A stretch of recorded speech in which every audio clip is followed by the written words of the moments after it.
Eti mwanaume anasema naogopa kutekwa, naogopa kuuawa, naogopa kutekwa.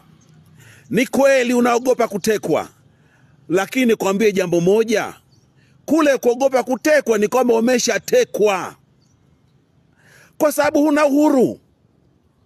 Huna uhuru. Mtu anayeogopa hana uhuru. Mtu mwenye hofu hana uhuru. Mwanaume akikosa uhuru, hata uume wenyewe unasinyaa. Mwanaume akikosa uhuru, hata tendo la ndoa hawezi. Mwanaume akikosa uhuru anakuwa mnyonge. Kwa usiseme kwamba nishatekwa. Umeshatekwa. Watanzania wametekwa. Nchi imekwisha tekwa. Madini wanachukua watu. Wanaofaidi ni wale wachache wanaotawala. Kwa nini? Kwa sababu kwa nguvu na kwa bunduki wanaomiliki, iliyonunuliwa kwa kodi ya wananchi, wameshatuteka. Wameshatuteka. Tunaishi katika nchi hii kama mateka.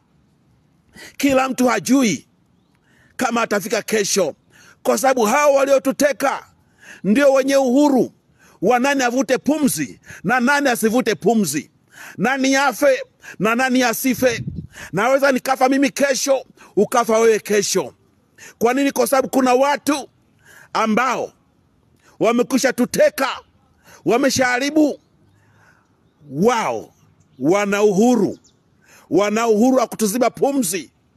Wana uhuru wa kutuua. Wana uhuru wa kututeka. Na sisi ni mateka. Baba yenu Clemence Mwandambo, nimemaliza.